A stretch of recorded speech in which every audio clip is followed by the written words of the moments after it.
Welcome back, everybody, to the Speedway Review powered by NASCAR Daily. Once again, another fabulous Wednesday night, another fantastic weekend of racing that we just experienced. My name is Chris Burns. On one side of me, longtime Speedway Review co-host, Mr. Corey Huffnagel. On the other side, you can see his picture, but you can't see his face. Stealing Wi-Fi from Starbucks is Mike McMahon. How's everybody doing tonight? Gentlemen, this is the part where you talk. How is everybody doing tonight? Corey, how are you doing tonight? Well, I'm doing fantastic. I'm really looking forward to New Hampshire coming up this week. I'm here, Chris. How's everybody doing? We're good. There's just a lot of stuff going on in the background there. You and the college kids doing your thing at Starbucks. Is it coming through really loud? It was, but we'll get through it. I do want, you know what, Mike? Quickly, for clarity's sake, can you mute your microphone and I'll bring you in when needed? Is that possible? How about now? Better now. Yeah, okay. Better. I'll just sit outside. Okay. Anywho, we're not going to do the usual news and notes to begin the show. Although I do want to bring something up that I brought to the gentleman's attention, Corey and Mike, is that I was listening to the Xfinity race this weekend on PRN, the other guys, and I got to listen to the pre-race and post-race interview with Kyle Busch, and I'm not usually impressed by Kyle Busch and his interviews, but these two, pre- and post-race, really impressed me because he gave credit to a lot of guys that came before him, and he also brought to light something that I didn't know, is that NASCAR is essentially trying to push the Cup drivers out of Xfinity altogether. Now, I've always said, if you win a Cup championship, you shouldn't be anywhere near Xfinity at all. But some of the guys that do go down who don't have a Cup championship should be there to help the younger guys grow, to give them someone to challenge and beat. And I've always given Kyle Busch kind of the what for, because you're going down there, you're stealing money, you're stealing opportunity, stealing this. But when he made that interview, and I looked deeper into it, it really is. They basically pushed not only Kevin Harvick from competing in the Xfinity / Busch series back in the day, but he got so fed up he sold his team on the truck and on the Xfinity series. He was just fed up. Now I know the popular excuse here, I wanted to focus on my Cup team. I wanted to focus on winning a championship. Yeah. But little did I know, and the more I dug into it, that Kyle Busch is exactly right. They're forcing some of the Cup guys who not only bring asses to the seats, but excitement when you're the guy that beats them to the line. They're really not doing the Xfinity Series any favors. So before I ask you what you guys think about this subject, I want to say that it took 24 hours for Kyle Busch to go from, wow, that was a really great interview, to you should never open your mouth again, you spoiled brat, because his post-race after Atlanta, when his brother beat him to the line and he cried the blues about a teammate of Kyle's being Ross Chastain, being Ross Chastain, blocking him and keeping Kyle from the win. Well, Kyle, I got news for you. Not every race is the Kyle Busch 500. You need to learn to be a good winner and a good loser. You know what? If your teammate, be it Martin Truex Jr. or Christopher Bell or Denny Hamlin, were a lap down and you were leading, damn sure they'd block for you. It only took 24 hours for this guy to go to the penthouse, to the outhouse, in my opinion. So he sat in the penthouse for one day. I was prepared to say something nice, and then he screwed it up for everybody. Corey, thoughts on Kyle Busch potentially never being in the Xfinity Series again? I mean, if you look at it, I mean, this is something that, NASCAR has been trying to do for a really long time. And of course, the fans have been complaining for years, like, oh, why do all the Cup drivers have to come down to Xfinity and win races and take the prize money and all that stuff and sort of thing? I remember one time, you had like a bunch of Cup drivers that ran like 80% of the Xfinity and truck races most of the year. And that was pretty much at a time where, you could run both championships. Now you can't do that anymore. And pretty much you now have to run a limit of 5 races or 7 races in the trucks and everything and so forth. But I think if you look at it, the only guys that have came down to the Xfinity Series besides Kyle Busch is, sometimes, you'll have either Christopher Bell will come down, Martin Truex will do like a one-off, and then, of course, maybe Blaney could probably do like maybe a one-off, but it's not like, the competitive Cup guys that would go to like the Xfinity Series and then run the Cup Series the next day. So I think if you look at it, I would probably say like next year, you'll probably see Cup drivers run Xfinity, but you probably won't see like as much as what we saw like 20 years ago or so forth. And who knows if Kyle Busch is going to run Xfinity next year, but I'm going to say, I think this is pretty much it for him. Okay. Mike, similar question, but I know you, like me, are not a fan of Kyle Busch and going down and running the series. To see him win in his potentially, and I say potentially because things could change tomorrow, going out for the final time, going out on top with a win, was that a good thing for Kyle Busch, or was it a bad thing for Kyle Busch? I mean, honestly, in the long run, what does it even matter? I mean, everyone's really going to look at the fact that he got 100 wins in the Xfinity. He has, 200 wins across all three series. Yeah. And they're going to look at Mark Martin's record and Kevin Harvick, who can't even scratch that. So, what does it matter? He gets to win. He gets to celebrate with his family in victory lane. Hopefully making a good role model for Braxton in starting his young career. But honestly, he was losing that race. Hemrick had the clean air.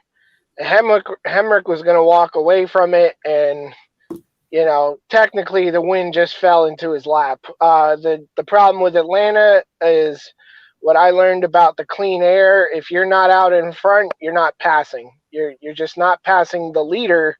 In the back there's some passing for a little while, but that clean air, just you set sail and you're gone. So it doesn't matter. And your earlier question of, do I think he's done? He claims to have. I've heard someone say that his PR agent said that he signed on for 5 races next year, but he told NBC, unless something happens where kind of a Jimmy Johnson, Jeff Gordon, Dale Jr. situation where they're like, hey, could you run this car? Could you help us out? He might do a one-off here and there. So I wouldn't say he's permanently done. My question to the both of you would be, with this next gen car, is it still beneficial for the Cup drivers to come down to the Xfinity Series, even if it's at a brand new track we've never been at? Despite that, like, they used to come down to the Busch race to get a little more seat time. You run the Busch race on Saturday, maybe you win the race on Sunday. You took that, you got that experience, how the track conditions change, things like that. So with the new car, is it still beneficial for Cup drivers to come down? It's a great question. Corey. Ooh, I'm going to say it depends on who comes down, but possibly I'm probably going to say yes. I'm gonna take a kind of non-committal answer to this. I'm gonna say it depends on the track. Yeah. If it's a super speedway like a Daytona or Talladega, no, it's not gonna make a damn difference. If it's a short track, we've seen with SRX and the trucks and in every series, there are short track drivers who just need to feel what the track feels like, and whether the car is great or not, they find their way to the front. I really think you're going to see more of the Bristol, Martinsville, maybe in the event of, again, like this year, we didn't have too many changeovers, but right, like one of these new road courses that the Cup ran just for the first time this year that the Xfinity has been on for years and years, like Road America. I think it would be beneficial, regardless of what car you're driving in, to get a feel for the movement of the track, because a lot of that is muscle memory. And I remember, playing video games with the wheel, I could be half asleep, 7 sheets to the wind and one more in the washing machine. but I knew the feel of the track. I knew where to go. I knew, all right, you got to slow down here, turn here. And I know it's a video game, but a lot of these cup drivers rely on and require muscle memory. So I think to answer your question, Mike, it'll be beneficial on short tracks and road courses. Well, you also have to factor in the next gen cars getting a composite body, which is the same as Xfinity, Corey, or similar? I would probably say the same as Xfinity. I would say that, yeah, it's the same. So you would get that experience of, hey, I can kind of feel, I can use up my car a little bit more, whereas in the Cup Series you had to really protect your car, was so aero sensitive. Good point. Good point. So I guess my follow-up question to this before we dive into the week that was, not only at Knoxville, Iowa, but Atlanta Motor Speedway. Mm-hmm. Kyle Busch, post-race Sunday. I'm putting my thumb right here. You tip it. Which way you going? We'll start with Mike. Thumbs up, Kyle's a douchebag. Thumbs down, Kyle said exactly the right thing. Well, I mean, come on. If it happened to you, you'd probably be pissed off about it. And Kyle has had problems with Ross Chastain earlier this year, I believe at Phoenix. Yeah. Corey? Yes, correct. Yeah, so they've had their run-ins already. That could play a factor in it. Kyle did try to bite his tongue a little bit. I saw it at first, but then he went on for about 3 minutes longer than he should have. I'm sorry. When you lead off your interview with he's a POS, you've kind of just killed everything that's about to come out of your mouth. Well, my last and final point was that Kyle Busch actually posted on his social media that he did go to victory lane and congratulate Kurt. Yeah. But you cannot hear what is said between those two, which I would really love to hear. So I don't know, man. It's Kyle Busch. I'm surprised he didn't say more. So thumbs up, Kyle Busch is a douchebag, or thumbs down, he said exactly the right thing. He said what he was. Again, I'm surprised he didn't say more than what he said. So you're sticking with thumbs in the middle. In the middle. All right, Corey, same question. Thumbs up, Kyle Busch, douchebag move. Kyle Busch said exactly what he should have said. I'm going to say thumbs up. I'm going with you. 2 thumbs up. Kyle Busch is a douchebag. You put these both up at the same time, like you're the Fonz. Hey, All right, so we're going to start knocking this down because, again, we want to be good to all of our plethora of people that we have here tonight. And thank you once again to Mike for not only and his NASCAR Daily, not only for powering the show, but also if you missed it, go back and check out the video from Monday night where Mike and I for the meat and potatoes of it, and then Corey came in later with some really great questions. Cody Dinsmore, it was a pleasure to talk to. I learned so much about racing in that 2 hours. Yes, it's a 2-hour interview. Make sure you have something to eat and a glass of water to wash it down with, and just have some fun. He brought out so much about the history of racing, things that I knew, things that I didn't know, things that, you think you know because you read the internet, and he just cleared so much of that up. Mike, tip of the hat to you for securing such a fantastic show. Yes. With pleasure. Uh-oh. Oh. And he's gone. But we're still with you, and we'll bring him back when the time comes. But when he comes back, we'll give our thoughts on Knoxville, Iowa. And I guess I may as well just lead into it now until we see Mike again. I'm on the wrong page. Of course I am. Why wouldn't I be? And I'm on the wrong series. Here we go. So Knoxville Raceway, I saw the first 2 stages live like all of you probably did at home. Then I got called away. An old friend I haven't seen in 30 years says, hey, come out, have a drink or two. I said, okay, I'll come out and have a drink or two. Between Corey and Mike and some of my really good friends, Terry and Mike, not this Mike, another Mike, all I heard was, and I'm going to put a quarter in the jar, that the final stage of the truck race was, and I quote because 3 different people said it, a shit show. I did not see it. I saw the lowlights, the 90-second greatest hits version the next day, and I thought to myself, I'm stealing your line, Corey. I thought to myself, did these guys power party before the race? Because it just looked like everybody was driving drunk out there. Oh my goodness. I would pretty much just say, like, if I can just describe that race in one word, wacky. It was literally like probably like the wackiest race I've ever seen. Like, don't get me wrong, like the first two stages I thought were good, but then when it came down to the third stage, and of course, you know, caution was coming out, this and that, and then of course we had the big wreck with like 6 laps to go, and then of course the 4 overtimes and everything else and so forth. I was actually talking to my friends on one of the group chat page, and one friend said, at this point, just throw the damn checkers if, you know, everyone's all going to be jockeying for position and whatnot. And and then I had one friend that messaged me saying, like, you know, Knoxville's only meant for the World of Outlaws. It's not meant for the Truck Series and everything. And I'm like, okay. But, I mean, I will admit, you know, it was a good race. But, you know, the third stage was just pretty much like, all right, I'm going to put $2 in the drawer. I'm going to put – Here we go. Make it $3. I'm going to say that race was pretty much a clusterfuck, which I'm going to say, you know, the third stage was just like literally a clusterfuck, which, of course, when everybody was all wrecking and then, you know, you had the 4 overtimes, I literally thought, is this race going to end?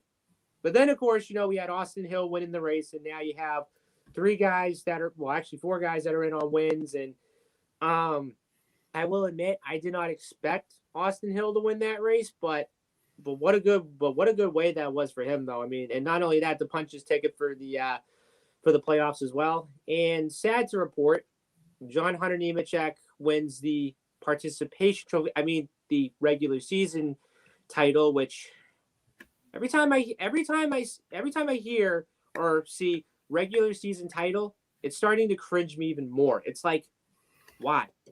Why do we have to have a regular season title? I'll tell you why. And I said it when they started introducing it a couple years ago. It's a T-shirt. It's a hat. It's a beer mug.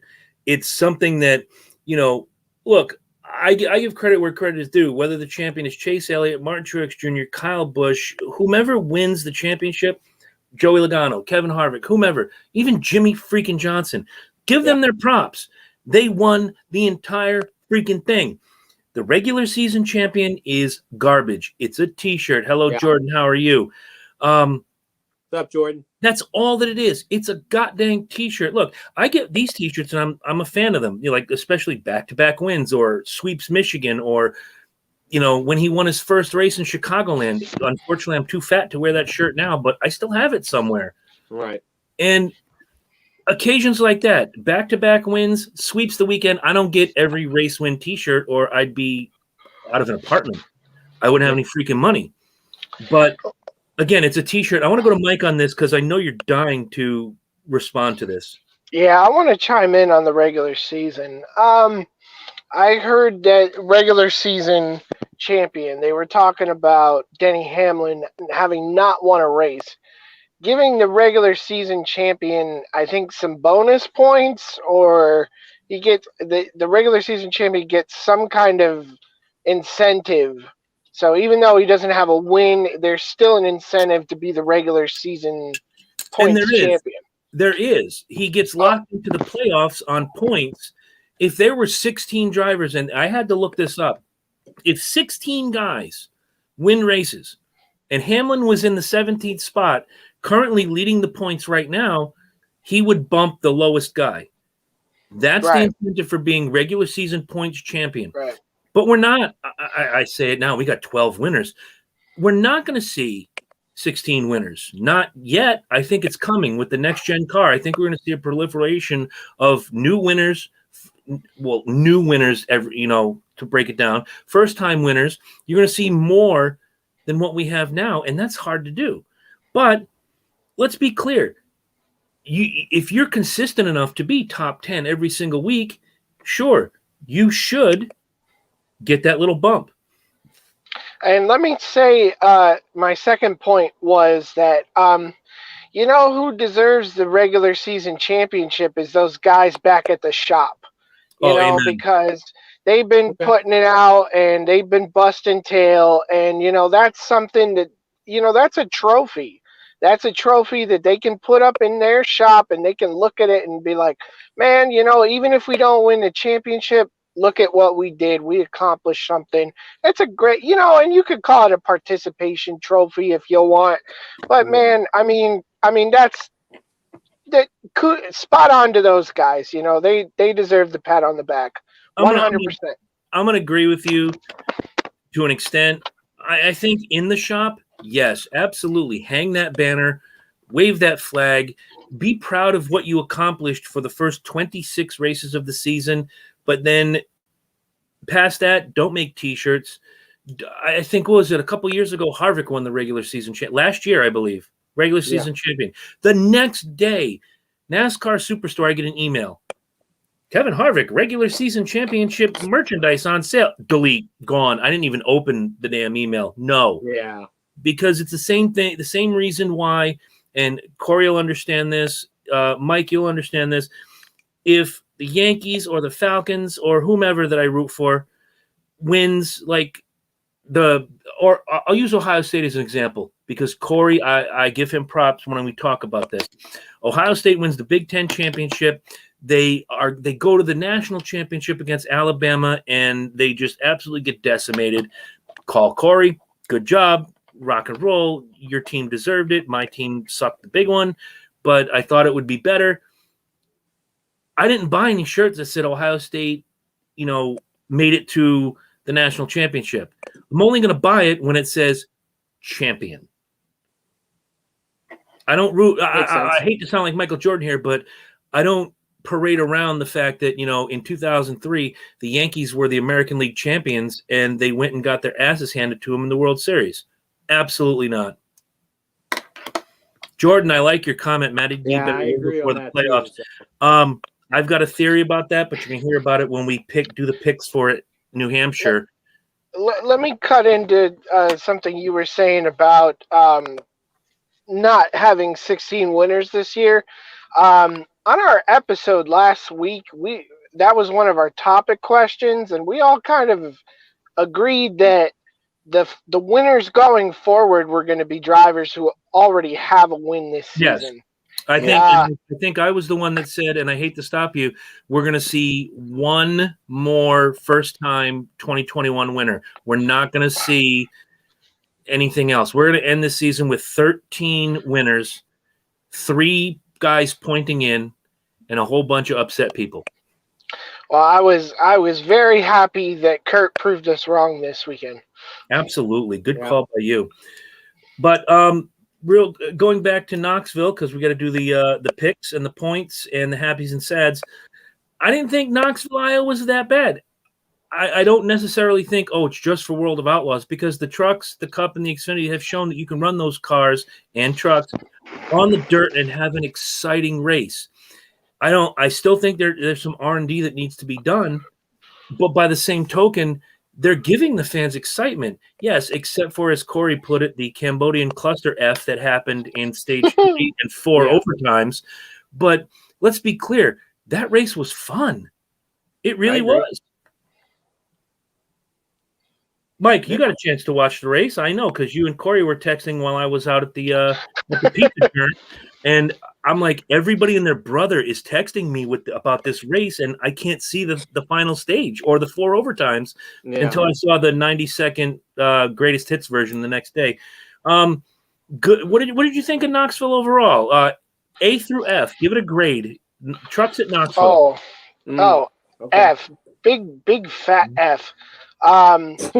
I even in NASCAR Daily, I put a greater than equal to. I've been doing that a lot lately to get fan reactions to see their opinion. I originally started with Fox versus NBC, and the greater than equal or greater than less than is Eldora greater than, Knoxville less than. I saw that.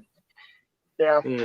I just didn't appreciate the lack of care and effort that went into treating the dirt to keep it, watering it, to keep it exciting. And the same problem we had with Bristol. I didn't like the flat track. It's just kind of like Martinsville that they threw mud and clay on. I had a lot of sads about this race. I was sad that Haley was struggling again at a track that she was supposed to be really good at. I was sad when Brett Moffitt got taken out. He was running really strong. The only real happies I could give were honestly when the white flag waved. I was so thankful to see that white flag. Obviously, I'm happy for Austin Hill. The kid continues to impress me, and I hadn't seen him in a long time, but I had heard he was doing a new workout regimen, and I could see that a good 30, 40 pounds dropped off his face. I mean, he's looking like it's the hard work is paying off. Good win for him. Happy to see him in the playoffs. All right. Well, we're gonna take that happy and sad. I'm gonna give you the top 10, the notables. We'll go to Corey's happy and sad as well as mine. Then we'll do picks and points and move on to Atlanta. As mentioned, Austin Hill wins the, as Corey called it, here comes a quarter, the Cambodian Clusterfuck 250. Chandler Smith comes in second, Grant Enfinger third, Todd Gilliland fourth, and Derek Kraus came home in fifth. Matt Crafton finished sixth, Ben Rhodes seventh, Brian Brown eighth, Tate Fogelman ninth, and Danny Bond came home in 10th. Your other notables, John Hunter Nemechek came home 11th, Zane Smith was 14th, Carson Hocevar was 16th, Norm Benning 19th, Johnny Sauter 20th. Stop doing that to me, you stupid phone. Haley Deegan was 21st. We have Jennifer Jo Cobb in 25th, Jessica Friesen 26th, Stuart Friesen 27th. Jessica gets free beer all week from the hubby. Austin Wayne Self was 30th. Sheldon Creed was 35th. Chase Briscoe 36th. Brett Moffitt 38th. And all the way down in the Jeff Green position was Morgan Alexander. Time out. I'm going to cut in, not to hate on Jennifer Jo Cobb, which I try not to do, but she gives me many reasons to. I did not know she even started that race. Yes. I'm sorry. I don't think they mentioned her name. To be honest, until coming close to one, and again, going back to the watching the race, I think just before I left the house, she was running in the top 15 coming out of stage 2, and they mentioned, oh wow, look who's in the top 15. It's Jennifer Jo Cobb. And that's it. That's probably all you heard of her name all night. Yeah. I didn't even see her name like in the lineup, like on the what's it called? The scoreboard. You know what I mean? Yep. Well, there's a reason for that. Is because she, like Quinn Hoff, is field filler. Anyway, I'm going to throw my happy and sad out first, and then we'll go to Corey, and then we'll get points and picks, because you did a masterful job of telling us what you were happy and sad about. Very good ones, by the way. I saw your picture that you sent. You hit the nail on the head on both of those. My happy is going to go to Jessica Friesen, finishing ahead of her husband. Good job, Jessica. Yes, it's a 26th place finish, but you know what? You finished ahead of your husband. Good job by you. My sad is yeah, exactly. My sad is going to go to Stuart Friesen. You are, for the next week, changing diapers, going to get the winner of the family challenge a beer. You are basically a butt boy for the next week. Sorry, Stewie. Hate to do it. I think the world of you, but you basically painted yourself into a corner. Corey, your turn. All right, so my happy, I'm going to go with Chandler Smith, finishing runner-up. Good finish for him. I just wish he could have won the race. And my sad on this one, I'm going to go with Sheldon Creed. I was expecting a lot out of him in this dirt race, got taken out, and pretty much, yeah. Okay. So, as we mentioned before, Kyle Busch comes home with win number 102 on the Xfinity Series. Had a heck of a great interview, held off Jeb Burton at the end, and, really good race overall, I thought, listening to it on PRN, the other guys, painted a real good picture. I did DVR the race and watch it back, and I wanted to see exactly, was Kyle Busch masterful or was he right place, right time? And I'd say it was a little of both, but he did lead a majority of that race. So I mean, for me, I don't want to say it's bittersweet because I really could give a shit less if oops, that's a quarter. I really could care less if Kyle Busch ever comes back to the Xfinity Series. But to hear his words and to, again, with the research that I did, find out that they're really pushing a lot of the Cup guys out, I kind of felt bad for him in some small way. Right. I mean, I just look at the race on Saturday, and I mean, I would say it was a decent race. I mean, it sucks that, Hendrick pretty much got taken out like right at the end, which of course Kyle said, "Oh, I meant to push him," and of course, the pushing going down into turn one pretty much went wrong on that one, and he pretty much effed that up and so forth. But again, with Kyle Busch extending his winning streak, I mean, I'm not too surprised, but I mean, not too much I want to say about this race, but yet again, I mean, it was a decent race, and now we will just have to see what happens, once these guys race on a newly reconfigured track. Absolutely. Mike, your thoughts? Chris, I lost you for a second. Can you guys hear me? Yeah, gotcha. Okay, so I think you're saying it's my turn. My thoughts on the Xfinity race. If we have time in this episode later, I want to hear Chris explain how in the hell there's a difference between MRN and PRN. It's the same freaking thing, man. No, it's not. It's the same people. No, it's not. I got you covered. But you know what I forgot to do? I forgot to break down the points from the truck race. And Mike is going to learn a valuable lesson this week. Do not insult your co-hosts online because Mike, the broom is coming out. We'll start with Mike. He took Josh Berry as his lock. He finished 28th. He took Haley Deegan as a sleeper. She finished 21st. A total of 47. Mike, your finish for the truck race is a 23.5. Corey took... It's a Bubba Wallace finish. Maybe we'll call you Bubba McMahon. We don't know. Stuart Friesen was Corey's lock. He finished 27, whatever it was. He took the Friesens. One finished 26th, one finished 27th. Corey, that's a total of 53. Your finish for the truck race is 26.5. I had slightly better luck. I took Ben Rhodes as my lock. He finished 7th. I took Haley Deegan as my sleeper. She finished 21st. That's a total of 28 for a finish of 14th. The beginning of the Mike McMahon sweep starts here. I took the point for the truck race. Now, on the Atlanta race, what now? It said womp womp womp womp womp womp womp womp womp. We'll get that. We're gonna get the. I'm gonna get a little gimmick player that plays the. I'm sorry you lost on The Price Is Right, so you can hear it. Womp womp womp womp womp. That's the one. Again, real quick thoughts on because Corey gave his, I gave mine. Thoughts on the Xfinity race at Atlanta. Let's see. The restarts were entertaining. The stage lengths were appropriate. I really enjoyed the tire strategy. I was fairly enjoying that race despite Kyle leading.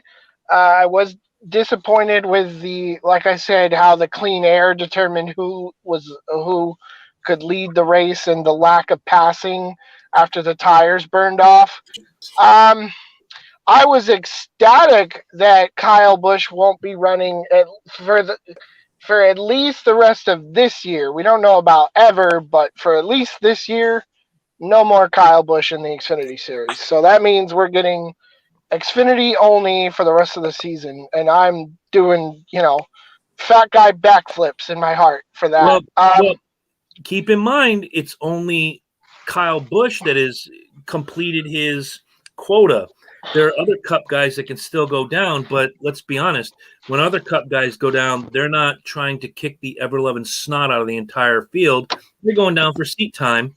Yeah, they'll get a win here and there, but you put again, I keep saying it, you put Kyle Busch in any sort of vehicle, he's going to find a way to win that race.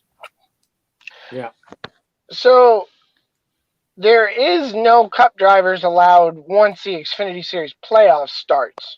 Correct. So it's only the regular season, and I really don't see a Blaney or Logano. They don't really come down. Maybe a Priest, but maybe a Tyler Reddick 31 situation. But I haven't heard any news about anyone else coming down. But more happies was Brett Moffitt was running in the top 5.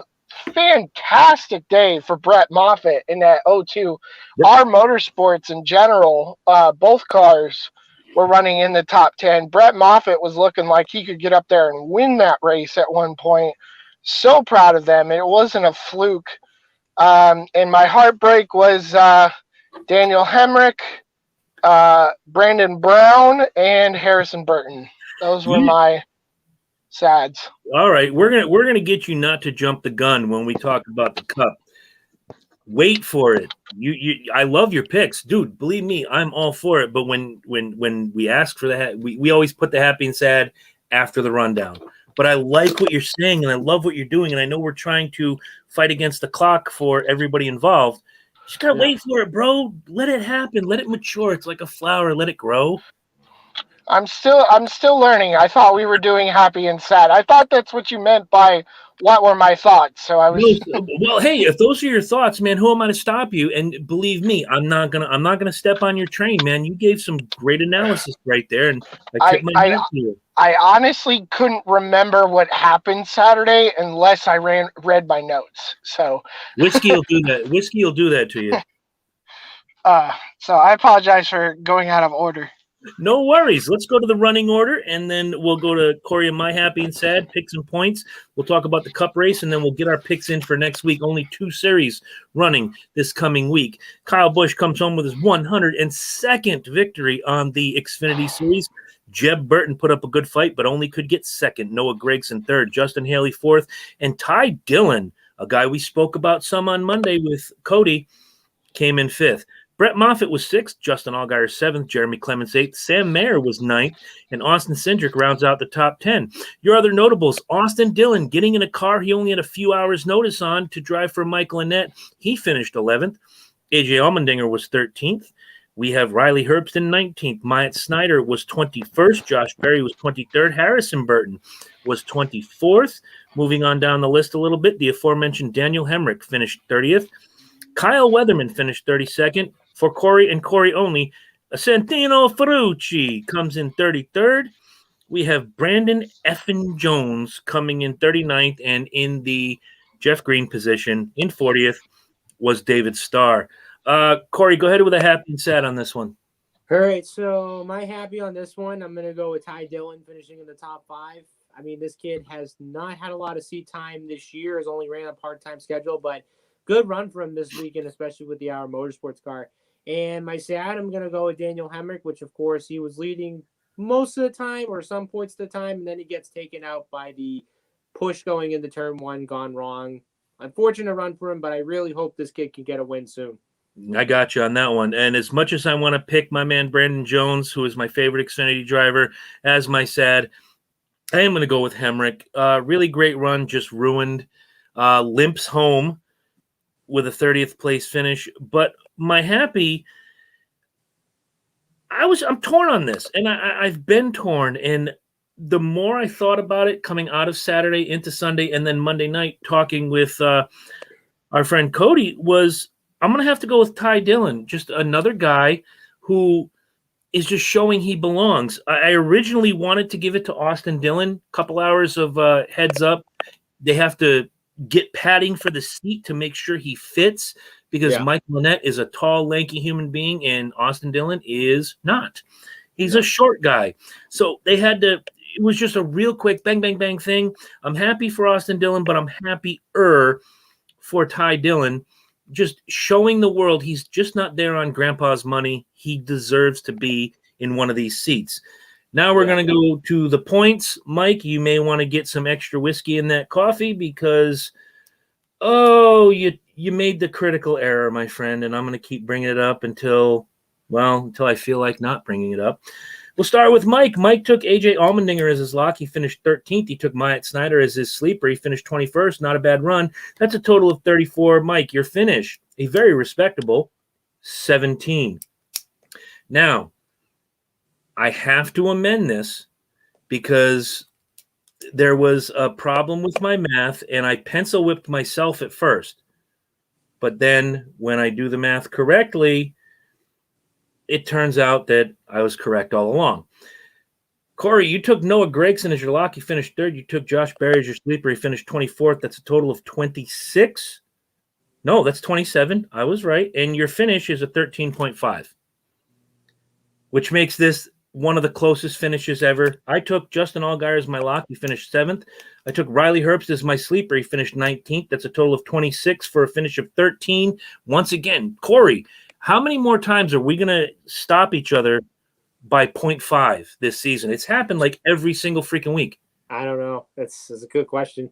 But that gives me the 2 points for the Xfinity Series. And now we move on to Sunday. $5 buys you the whole seat, but you only use the edge. And by golly, it was worth it because, as Mike mentioned already earlier in the broadcast, boy, Kurt Busch just it was like he was racing for his entire life.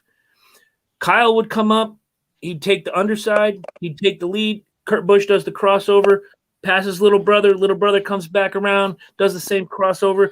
This was like watching two kids just hammer it out on bicycles or big wheels or whatever.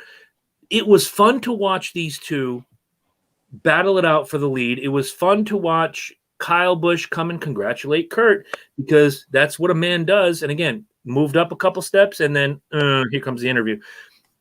How impressed Kurt Busch was always in the mix all race, but starting with Mike, how impressed were you with once Kurt got out there, he made that track seem 5 lanes wide, blocking everybody that tried to battle him? Well, who else tried to battle him except Kurt? Kyle, except Kyle. There were times before Kyle got up there because Kyle did have a bit of a problem in the pits. I yelled, I screamed, I jumped, I did a little dance, whatever. Truex was up there at one point. I know Bowman was up there at one point. But once Kurt got into clean air, and Kurt was gone. Yeah. He was gone. Yeah. Clean air was the two defining words of the whole weekend. And it really showed, like I said, in Xfinity race, once Hemrick beat Kyle off pit road, Kyle couldn't get back around him. He could not pass him on the racetrack. And same thing with Kurt. He could not be passed. Kyle, one of the most interesting things that I liked was Kyle came down and like short pit and actually came out on the track. Like Kyle was running the track full speed. Kurt comes down a lap later. Kurt exits pit road and they show him and they're talking about it. Kyle's going to blast by him and he does. He passed him. I have to, if I don't ask this question now, I'm going to forget it and it's going to lose all its luster. How many of you two, did you guys watch the half-hour countdown to green? I did. Okay. They had an interview with Kyle Busch and they had kids asking Kyle Busch questions. And random kids from around the country. And of course, they snuck Brexton in. And one kid asked, who is someone you don't like, but you don't like to drive against? Who do you not want to see side by side or in front or in back of you? And Corey knows I've given this nickname to this particular driver. And to hear, again, he moved up a couple notches in my book, not very many. Kyle Busch says, I would have to say Recky Spinhouse Jr. I had no idea that Kyle Busch and I both named him Recky Spinhouse Jr. I laughed. My sister laughed. We were watching the race, and my nephew laughed. He goes, Uncle, that's what you call him. Like, that's right. So Kyle Busch earned a couple points in my book. But to know, and Kyle said, he goes, there's a reason why several of the guys in the garage area call him, and I didn't know this either, several guys call him Recky Spinhouse Jr. So good on Kyle Busch for that. But my understanding was his name was Ricky Wreckhouse. I had never heard Recky Spinhouse, but that's a Chris. I thought it was a Chris Burns original. It turns out it's NASCAR Garage original. Props to them for stealing my shit. Yeah, quarter $2. Whatever. I don't have quite as many as Corey, but I'm working on it. But again, you guys have hit the nail on the head in describing this race. It was fast. It was fantastic. It was how about when Chase Briscoe's tire changer beamed the other tire changer with a tire? Oh, that was crazy. Like, do you not watch what you're doing?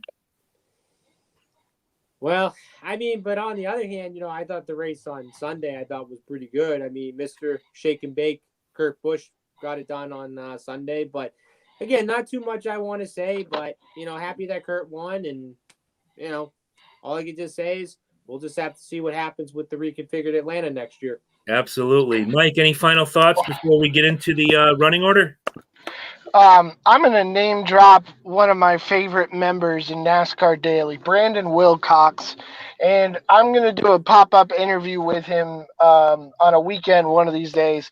Every time a driver wins, he's got a selfie of him with that driver. He's met so many drivers, so I want to hear these stories. But Brandon was excited and posted a status he wrote that said that was the best post-race, the winning interview. That was the best winning interview we've heard all year, or he said in a long time. And my reply to that comment was, that was the best post-race interview since Kurt Busch won Las Vegas. Yeah. All right. So, absolutely. I mean, I used to love Jeff Gordon. You all know that, but when he won a race, he'd climb out and pound the hood, pound the roof.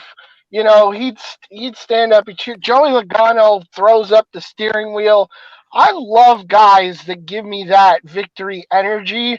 And then there's guys like Kyle Larson that just climb out the car, grin from ear to ear, and they're like, "Oh, that was great. I won, I guess." Everybody does it different, my friend, and that's why I love NASCAR, is because everybody has a different personality. I think, oh my God, I wanted to slap the little girl that he gave the flag to, because she's wearing a Chase Elliott t-shirt. No, that was so sweet, though. Wait for it. He hands her the flag, and she looks dead in his eye and says, "Oh my God, thank you. You and your brother are awesome." Oh, jeez. Nothing like taking away my big day so you can slip my brother into the conversation. I would have taken the flag back. I wished he did. I swear to God. But let's give you the running order. We'll do happy, sad picks and points. Kurt Busch walks away with the victory. Second was his brother, the Shrub, not Rowdy, the Shrub, Kyle Busch. Martin Truex Jr. finished third, Alex Bowman fourth, and Ryan Blaney was fifth. Tyler Reddick was sixth, Chase Elliott seventh, Christopher Bell eighth, Matt DiBenedetto was ninth, and Brad Keselowski rounds out your top 10. Your other notables are Kevin Harvick in 11th, Denny Hamlin in 13th, Bubba Wallace in 14th, Kyle Larson was 18th, Joey Logano 19th, William Byron 20th. Eric Almirola was 23rd, Ryan Preece 26th, Anthony Alfredo Preece was 25th, Alfredo was 26th. Ryan Newman came home 28th. Usual suspects all the way down the line, and strangely enough, in the Jeff Green position was Recky Spinhouse Jr. So that was a comment Junior made too. Was he did have a lot of duct tape on his car? Yep, and the suspension finally gave out. It's hard to hold a car together with 200-mile-an-hour tape. But Mike, go ahead and give us your happy and sad on this race. So I was broadcasting this race live as I normally do, and I did not take notes about what I was happy and sad about. So I am celebrating Kurt Busch's victory all this week on NASCAR Daily. You've seen a different picture of Kurt Busch every day. I wish I could get one of him at start-finish line like I have with Ryan Blaney. I'm still working on that. So sad. God, what do I have to be sad about? Kyle Larson was in dirty air, in traffic, and the best thing I've seen all year is that 5 car stuck in the middle with nowhere to go. And he's just like, what do I do? I'm not leading? What's wrong, guys? Did you not cheat on my car? It's broken. that may be the best happy and sad I've ever heard in the Speedway review. God bless you, my son. Go forth into the world and do great things. Corey, happy and sad for Sunday. All right, so my happy, I'm going to go with Martin Truex Jr. comes home third on Sunday. Good run for him, even though he hasn't had the best of runs the last couple of races, but a third place is good for him. I say I'm going to have to go with Larson. I mean, he did pretty good at Atlanta back in March, but coming back in July, just did not really expect him to run this back in this much in the back or so forth. But I would probably say I'm not panicked by that, but then yet again, you know, there's another race for Larson that I think he could probably go out and win. Okay, I like that. All right, the happy on this one is going to be, it's going to sound a little weird, but follow me on this. The last couple weeks, I'm slowly watching that number 8 car of Tyler Reddick sneak his way closer and closer and closer to victory. RCR has got something figured out. Are they going to be the next winner? Is Reddick going to stamp his ticket into the playoffs with a win? I don't know. But as much as I pick on Tyler Reddick in private, I'm not going to say it here because I have to put a quarter in the jar. I split his last name in two, and I say it that way. And no, he's really starting to impress me, where I thought when they put Hemrick in the 8 a couple years ago, and then they just quick switch to Reddick because Hemrick wasn't doing what they wanted him to do, I thought, this is a bad move. I'm starting to see a payoff with that number 8 car, and I'm really, really liking what I'm seeing. My sad for this one, I'm going to go with a guy that ran top 10 early, unfortunately relegated to a 20th place finish. I'm going to go with William Byron. Looked good early, but something wasn't right through the body of the race that it kept Byron from being in that top 10 rather than in the next 10. So that's where I'm going to go with that. So we've done. Can I have 30 seconds to talk about Tyler Reddick and RCR? I will give you 35 seconds. Go. 35 seconds. Not only Tyler Reddick inching closer and closer to victory, but in the point standings, he has climbed or stayed, like, he's earned his place. When he makes the playoffs this year, he's earned his spot. With the Hemrick situation, they were pruning that car for Tyler Reddick. He ran an extra season with them in the Xfinity Series just to, I don't know why he needed another year there, but Xfinity Series champion. Hemrick was setting that car up for Tyler Reddick to take it over. Okay, I wasn't aware of that. I just saw Tyler Reddick kind of got asked out in the end. And I mean, the 8 car was the 31 car. They just changed the number to put the 8 back with the 3, like Dale Sr. and Dale Jr. And unfortunately, Teresa Earnhardt, that's a whole swear jar of cuss words. Will not give up that 8 logo. That could be a pop-up episode if you want it to be. Going to your point real quick before I go to our picks and points, and then the preview of New Hampshire. Tyler Reddick sitting 15th, 96 above the cut line. He'd really have to have something catastrophic happen for him not to make the playoffs on points. Thank you very much. You are wonderful. My daughter, you can't be seen. Don't worry about it. You're good. You will be seen next Wednesday night, though, because you're going to tell the folks about your first race ever. Okay. You understand me? You listen to me? All right, don't make me hit you. All right, go about your business. It's my daughter, Emma. She already doesn't like Mike McMahon because Mike has nothing nice to say about Martin Truex Jr. So you are... Hey, hold on. I got something for you. You got something for me. Go ahead. I got something for you. All right. Atlanta is a driver's racetrack. We all know that. What do you call it? The track surface and all that. It's a real driver's racetrack. Yeah, of course. And Corey mentioned it, and you know what? I'll add something else on for Truex. He won that truck race on dirt. Yeah. He is not a dirt racer, and that man was out there leading and tearing it up on dirt. Got to give him that. Got to give it to him when he wins Sonoma. I am a well-known road course racer when it comes to video games. And, yeah, he can get it done at Sonoma. It's not, especially the track that they changed the configuration on to the old configuration that no one had ever run. And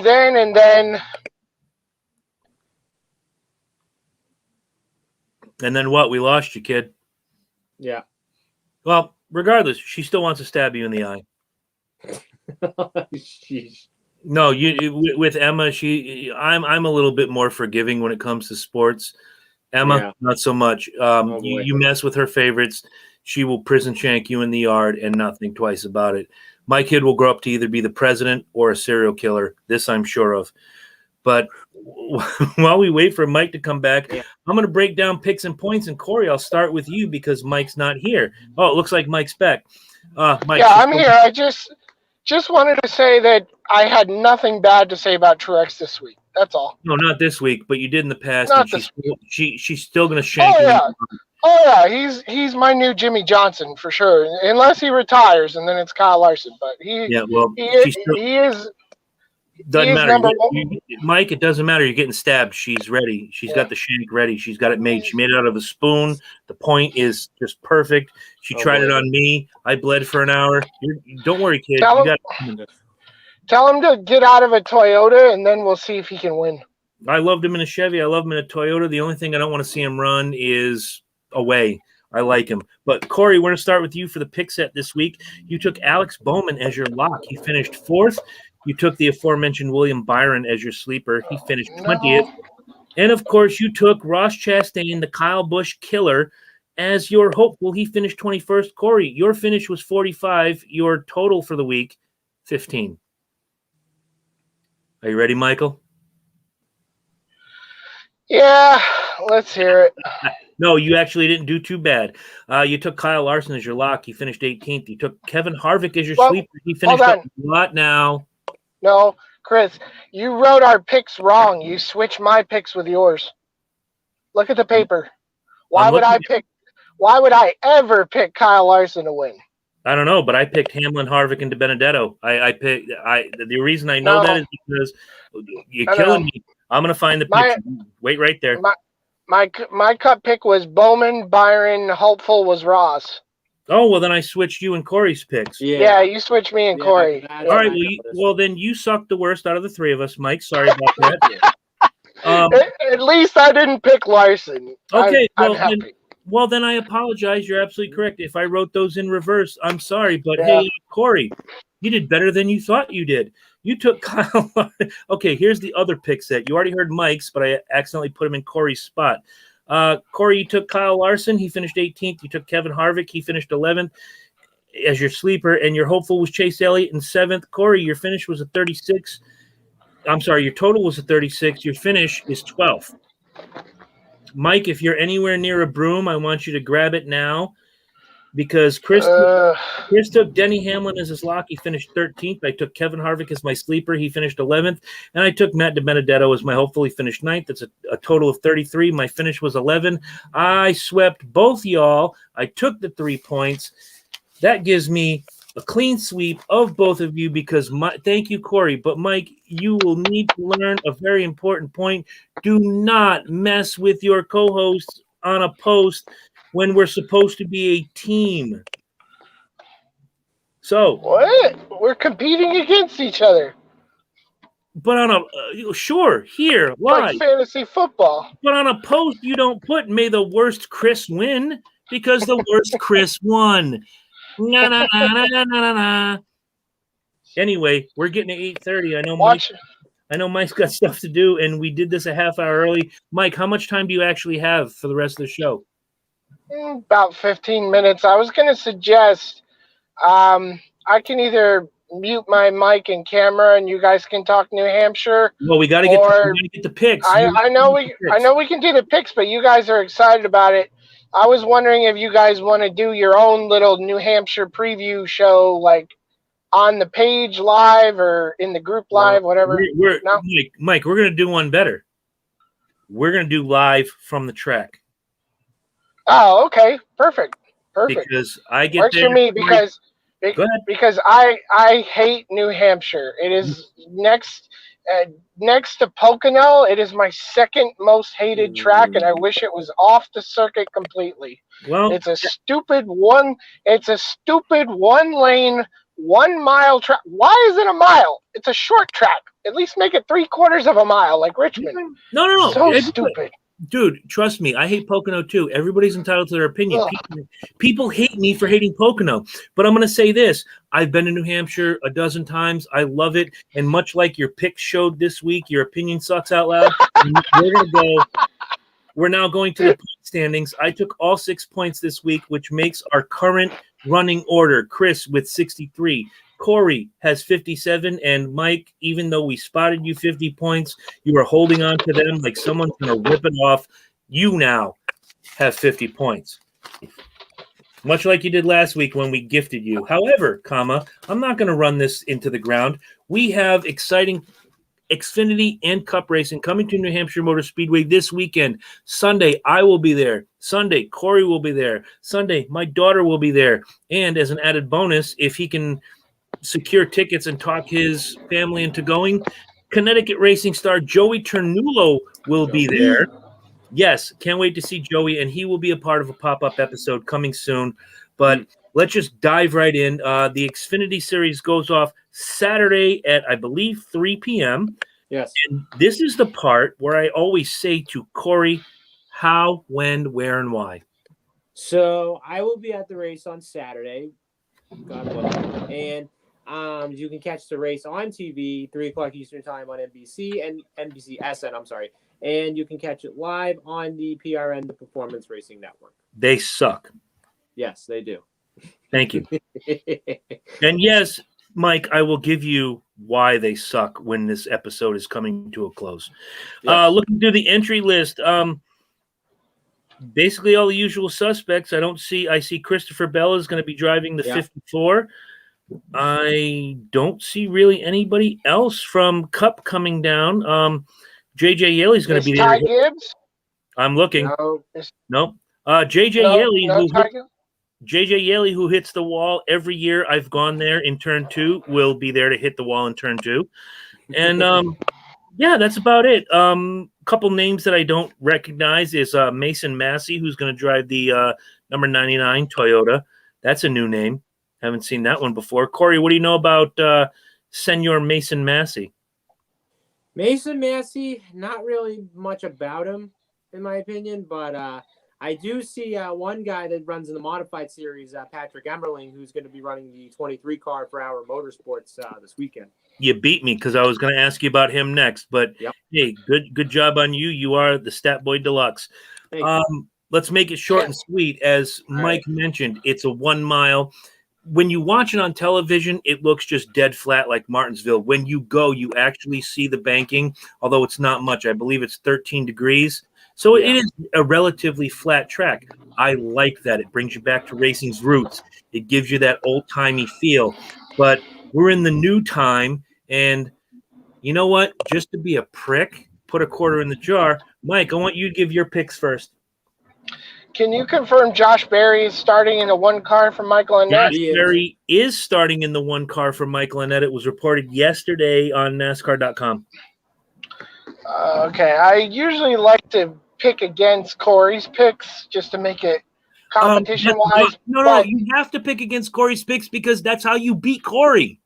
Exactly. So I don't know who he's going for, but I'm going to take Justin Allgaier for my win, for my lock.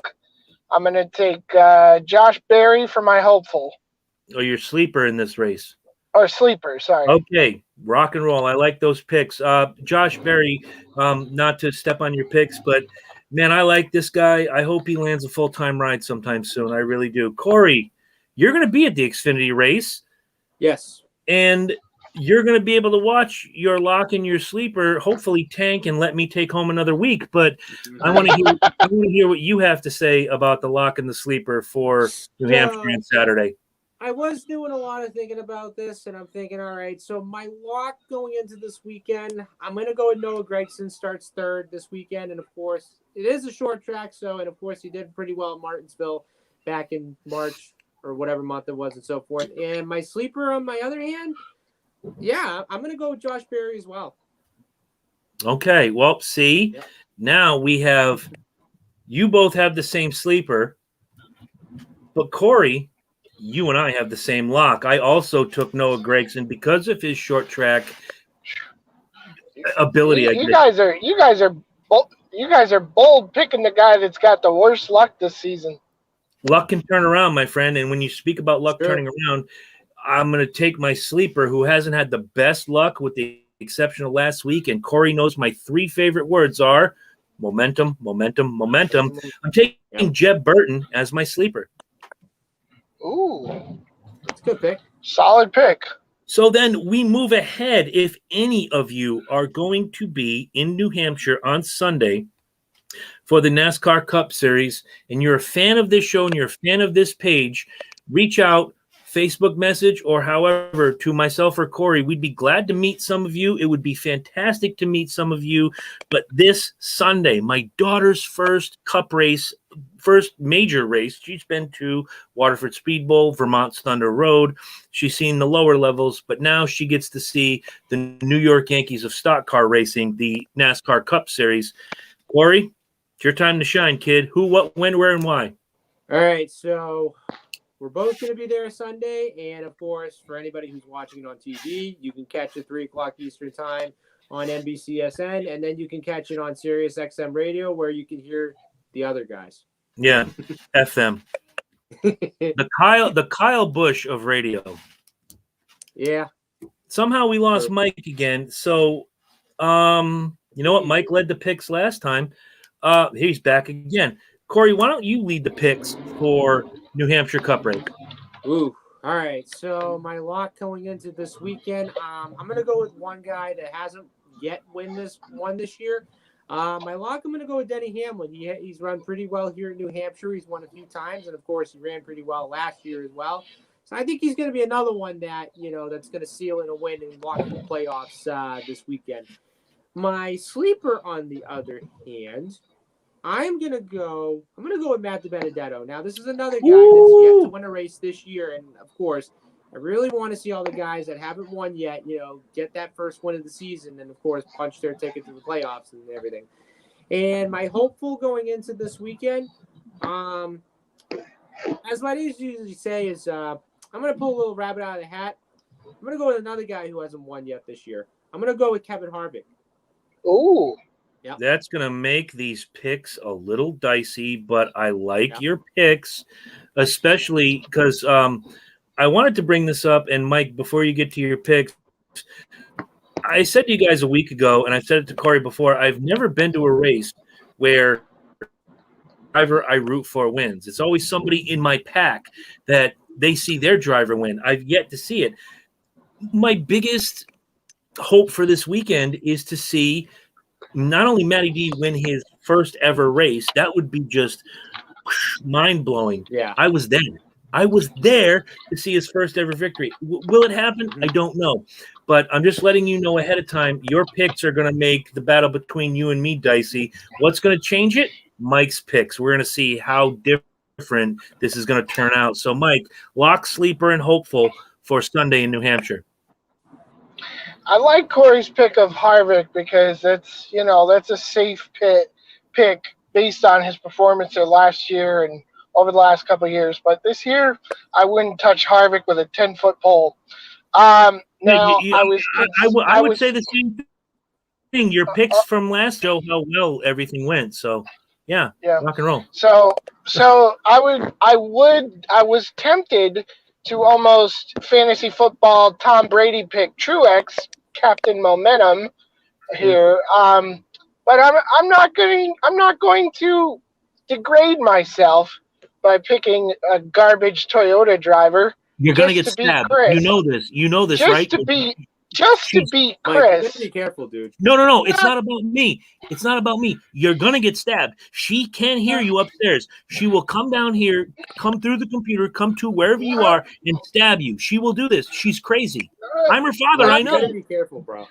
Not going to degrade myself.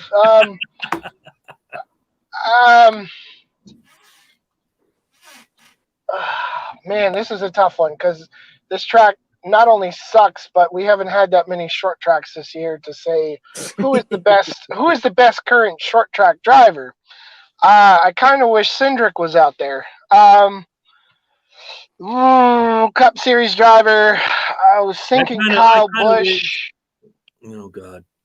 I was thinking Kyle Busch. He almost won New Hampshire, and he is pissed off enough to go in.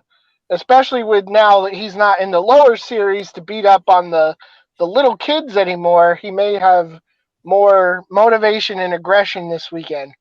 All right, Kyle Busch is the lock. I can get it. Kyle's the lock. The sleeper is the sleeper. I want William Byron. I want William Byron to win. I want him to come up and just piss off everyone and get the win. And my hopeful is usually Ross Chastain, but I'm gonna go. You brought it up. The guy right now with the most momentum, it's Tyler Reddick, baby. Okay. All right. I have a challenge for you. And it probably won't happen this year, obviously, with the race but 4 days away. May not happen next year, but you are going to get your ass on a plane. You're going to fly into Hartford or Boston or wherever. Corey will pick you up. I'll pick you up, whatever. We're going to rent a great place on Weirs Beach, being overlooked by Mount Washington, the most beautiful lake in America, in my opinion. The seafood is great. The nightlife is great. Everything is great. And then you are going to attend a race at New Hampshire Motor Speedway. And when it's over, I'm going to ask you one question. How was it? If you say, honest Injun Jones, if you say, no, I didn't like it, you know what? You're free and clear. But until you enter the Magic Mile, you have no clue what you're speaking of. The racing is fantastic. The only race I remember that really sucked was 2011. Just whatever. I like your picks, by the way, but that's your challenge. Within 2 years, you come up here, the three of us are going to go to a race together. Very, very few, and I'll definitely be flying into Boston. But very few people have left a NASCAR race unless it was rained out or their driver lost and said, man, that race sucked. I mean, just being there, the atmosphere, how could I say that it's, and being there with you guys, my new two best friends. I mean, come on. All right. That's almost a guaranteed good time. I'm going to share something with you that she doesn't watch the show, so it really doesn't matter. My ex-wife, we got tickets to Daytona 500 2009. I already know who the winner was. Corey, who won 2009 Daytona 500? Matt Kenseth. Who finished second? Oh. I think it was Harvick. It was Harvick. Rain shortened. I was in the bathroom peeing next to a Kenseth fan. We were just, hey, this is gonna be great. We're gonna have a great time. Fireworks start going off. Zip it up. We ran out there like we were best friends all our lives, like almost arm in arm, skipping to the Emerald City. And we get to the top, and there's the banner on the big Tron. Congratulations, Matt Kenseth, 2009. And we just looked at each other and we're like, fuck. The air got let out of the balloon. But my wife said, oh, Daytona's not that exciting. Why can't we go to Bristol? Why can't we go here? Why can't we go there? It's just Super Bowl of racing. This is why we go. And we left, and driving home from Daytona to Ocala, I said, so how was it? She goes, that was phenomenal. It looks so much better live. I cannot judge Daytona by, usually a lot of times it's a wreck fest, but 2009 was a really great, close pack racing, not a lot of accidents. It was good, hard racing, and she changed her mind. Now we've been divorced now for, oh my God, 9 years. She still watches every year, and she'll text me during the race. Oh my God, this is so good. Yeah, I know, dipshit. I told you. But anyway, guys, I'm going to get to the picks. We have a bonus question, and then Mike has the question for me. I'm cheating this week, and I'm unabashedly cheating. I usually don't when it comes to the picks. I'm calling this Team Burns because for my lock, I am taking my favorite driver right behind me, Senor Kevin Harvick. Great success at New Hampshire Motor Speedway.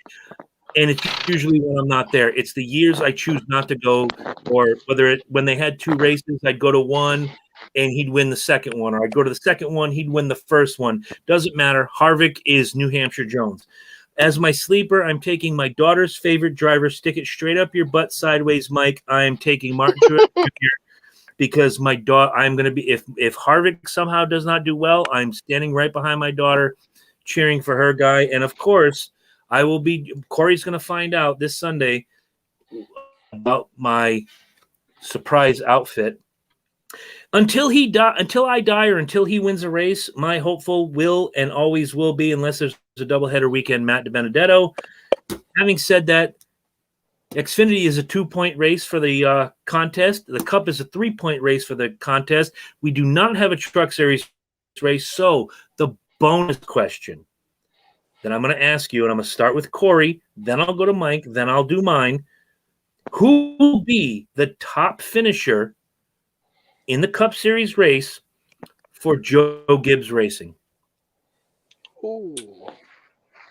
I'm going to say Truex. Truex? Okay. Yep. Michael? Give me Christopher Bell. Okay. Well, strangely enough, and as much as it pains me to say it, I'm actually, my heart and my head both say it's going to be Kyle Busch, but because hashtag FKB, I'm going to go with Denny Hamlin as the highest finisher, even though Truex is in my picks. That's a selfish pick. That's me and my daughter going to a race for the first time. These are the 3 drivers we go for. I'm going to go with Hamlin on this one.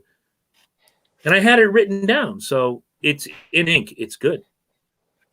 I can't erase it. I can't put Kyle Busch in there now, so it's all over. Of course. So now. So who'd you pick? So you picked Hamlin? I got Hamlin. Mike, you have Christopher Bell. And Corey, you have the wonderful former champion. He who is better than Chase Elliott. That would be Martin Truex Jr. Yeah. That was a joke, Mike. Don't get upset. Anyway, I'm driving through a tunnel. I couldn't hear you. Okay, I said Martin Truex is better than Chase Elliott. Fight me.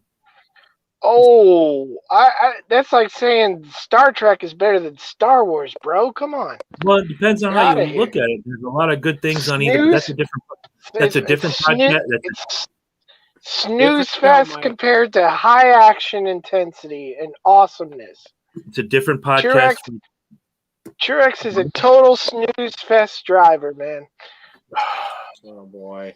Somebody forgot to teach Mike about the history of the sport, and I'm completely joking on that, by the way. But Mike, you had a burning question you wanted answered, and now is the time to ask it because we are looking at 12 minutes to 9. Can you answer it in 5 minutes, though? Depends. Why don't you tell the people your question?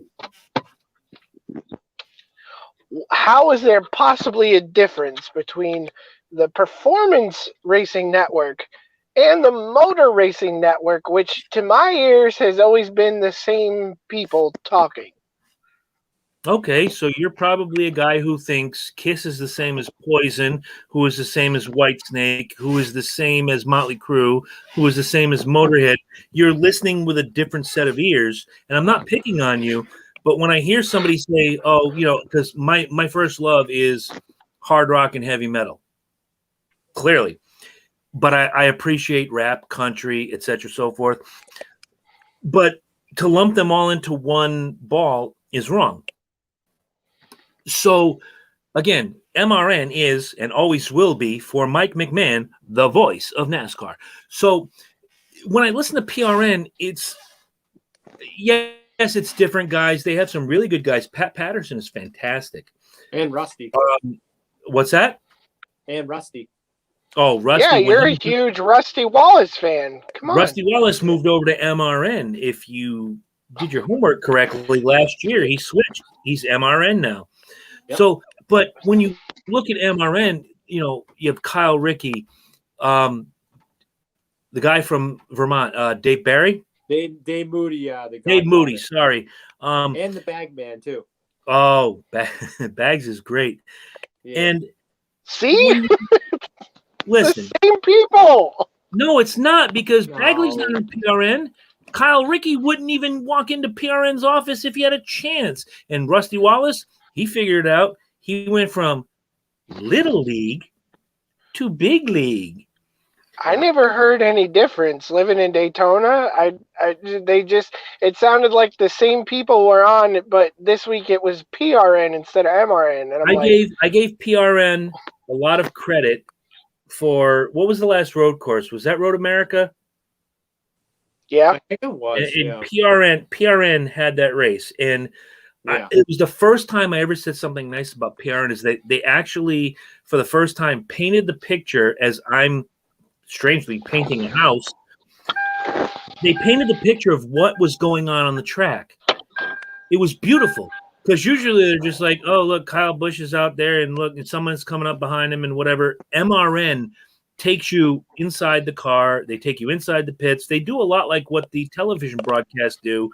And in the middle of the race, okay, we're going to go down to the pits, and here's Vince What's-His-Nuts and whatever. Kyle Rickey is actually from Moosup, Connecticut, right up the street. He did work with Hampshire Motor Speedway. That's a good guy. That's a good kid. I say kid, but he's like 34 years old. I'm not 34 years old, a little north, but I always liked MRN. Here's the thing I like about PRN versus MRN. PRN will give you the rundown every 10, 15 laps or so. So as they're running, they're talking to you, they're doing this. I was like, okay, let's catch everybody up. So right now, Kevin Harvick is running in first, and Matt Benedetto second. Denny Hamlin's third, and Kyle Busch is fourth. And they kind of do that in race. Whereas when you come back from break, MRN gives you the running order coming out of break. I like the in-race updates that PRN does. But everything else, MRN is the king. They are truly, beyond a shadow of a doubt, whether you like it or not, the voice of NASCAR. And they will always be the voice of NASCAR. They are the original, and they are the best. My name is Chris Burns, and I approve this message. I was always just happy that there was something on the radio that I could listen to the race either at work or driving to work. Didn't care who was talking. Sure. And I don't turn off PRN. I listen. I won't listen to their podcast. I tried. They suck. MRN does a great series. If you're a Jeff Gordon fan, which Mike, you are.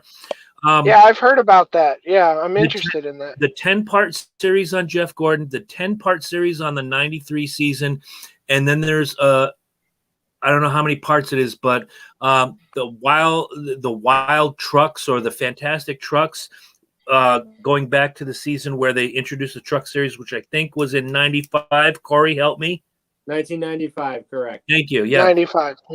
Great series. Awesome. That's how I got turned on to Dale Jr. Download. That's how I got turned on to Door Bumper Clear. And now I actually did listen to the Racing Spotlight that Cody Dinsmore mentioned that he does. What a fantastic show. Really good. I might reach out and say, hey, dude, wash my hand, I wash yours. You did my show, I'd love to do yours. Whatever. Fantastic. And with that, Chris, I'm going to segue into my shout-outs, because our Speedway review, powered by NASCAR Daily, is now officially brought to you by the Georgia Racing Hall of Fame. Really? Wow. Yes, we are allowed to mention in our podcast that we are brought to you by the Georgia Hall of Fame of Racing. That is awesome. Nice. Oh my God, I couldn't be happier. We want more people, and my good buddy Owen Reed that normally supports our podcast, he just posted pictures of him at the pool room today. So we want all of our listeners and any fans and followers to set that, you want to go see the NASCAR Hall of Fame in Charlotte, but like Cody said, this is the original Hall of Fame. It's a stellar facility, and we want you guys to set that destination on your to-do list. Absolutely. Yeah. When I went to the NASCAR Hall of Fame, this was like in my mind, like other than my kid being born, was the best 5 hours of my life. To go see the history and all of that, and my hotel was right across the street. So if I look out this window, I see the NASCAR Hall of Fame. If I look out the other window of my corner room, I could see where the Carolina Panthers get their ass kicked by the Falcons twice a year. And it was just, we walked the city. It was great. But when NASCAR comes to Charlotte, especially for those 2, now 3 races a year, they take over. With the Hall of Fame there, it's always there. So you always have a bit of NASCAR right there in the city. And the track being 4.5, 5 miles away, there's always a piece of it in the city. But to experience Charlotte, North Carolina during race week is otherworldly. It's not like going to Weirs Beach, New Hampshire. As much as I love Weirs Beach, as much as I love New Hampshire Motor Speedway, it's not the same. Richmond, Dover, all the tracks I've been to, it's not the same. Even Daytona, where the offices are, where the world center of racing, it's not the same. When NASCAR comes to Charlotte, it's a sight to see. But I did tell Cody, and I'm going to stick by this, there's going to be a road trip, probably pre-Falcons game, because I am going to see the new stadium at some point. I'm going to make a side road to Dawsonville. I'm going to look him up. I'm going to say, dude, I'm in town. I want to see the pool room. I want to see the Hall of Fame. I want to see everything that he talked about. Hell, if he could find a way to get me to Middle Georgia Raceway, I could die tomorrow. It's that simple. All right, guys. 3 minutes. Both of you wrap it up. Shout out. Thank everyone. Can you do it? 3 minutes. Go. I know I can, but I'm going to leave it to Corey. Corey, pimp, plug, or otherwise push upon the people what you got to do. All right, guys. So not too much I have on my end. Make sure you guys watch the Speedway Review powered by NASCAR Daily, and we want to thank Mike for running the show for us as well. And like I said, guys, I will be going up to the race in New Hampshire this weekend. Not only I will be up in the Cup race on Sunday, but I will be at the Xfinity race as well. And not too much I want to mention, but I'm really excited that NASCAR is in New Hampshire this weekend. And I cannot wait to get up there as well. Going to be a fantastic time. I'm bringing my 13-year-old daughter, her first ever live NASCAR Cup race. Wow. She's going to have her Truex gear on. I am going to be wearing something special. Corey's going to see it, and he's going to take a picture, and you guys will all see how ridiculous I am. But for the sake of this show and for the sake of just standing out in a crowd, I'm going to wear something special this weekend. Sunday, if you are going to New Hampshire Motor Speedway and you are a fan of this show, reach out to Corey, reach out to me. Tell us, meet me by the Alex Bowman hauler. We'll meet you by the Alex Bowman hauler. Maybe we'll have a beer. Maybe we'll have a soda. Maybe you'll give us $5. I don't know. Whatever the case is, it's a family, bro. And we bring the family to you, and we want you to bring the family to us. We are going to do live streams at some point, either pre-race, post-race, not during the race, because that's just stupid. No. Hey, we're doing a and the thing with the no, we don't do that. No, I will be live on Saturday for the Xfinity race. You can follow me on the NASCAR Daily page. I will be live giving my commentary. Okay, right. Mike, we have one request before you go and before all of us go, because it's 9:00, coming up on 9:00. I do have to go. Corey has to go. When we go live, share it. Do your thing. We're going to be there filming. You got to do your due diligence, bro. I'll share it. Hopefully you'll bring me on. Hopefully I can join you. Corey, that's going to be up to you. I'm still in jail until Monday. Yeah. Well, I'll try and get Mike on for the race. But little pre-race films. But hey, Mike, if you're watching the race on Saturday, try and find me somewhere, Hopefully, I might get caught by one of the NBC guys that walk up to the grandstands and interview like one person, whatever. I wish Oh. that could be. Every jackass in a four t-shirt, I'm gonna say, "There's Chris." I'm sorry. I just got texted with some bad news, and I know it's not racing related, but I'm gonna mention it real quick. I've met this guy a couple times. Really nice guy, and I know I said I was gonna introduce a song of the week, and this just changed it. I just got word that Jeff LaBar, who was the lead guitarist for Cinderella, a really nice guy, passed away today at the age of 58. Yeah, And I got it on my phone too. yeah, so yeah, I guess this is going to change my trajectory because I was going to have this week's song of the week go to Atlanta Motor Speedway, and it was going to be Chattahoochee. But go out and find Cinderella, Somebody Save Me. That's my song of the week. Wow, what a good guy. Wow, 58's too young. I'm 48, and when I see celebrity deaths, it's just, it used to be fun for me. Now it's I don't want to say fun. I don't want to celebrate anybody's death, but celebrity death is always interesting. But wow. Yeah. I'm just shell-shocked. I'm shell-shocked right now. I'm a little put out of sorts, and I apologize to all of you, but yeah, Jeff LaBar, Cinderella guitarist. I just got this text as we were talking. I apologize, guys. This is it's weird. It's just weird. But yeah, that's my song of the week. It just changed. If you want to go listen to Chattahoochee, go listen to it. But Somebody Save Me is your song of the week. And Corey, go ahead and lead us out, please. All right, guys. Until next Wednesday, you guys have a good night. And like I said, tune in next week. We're going to recap New Hampshire. And other than that, it's just 2 weeks of off week because of the Olympics. And we'll try and come up with some different topics for the next 2 weeks since we won't have any racing for 2 weeks. But yeah, we just want to give our thoughts and prayers to Jeff LaBar, and passed away age 58. Thank you guys for joining.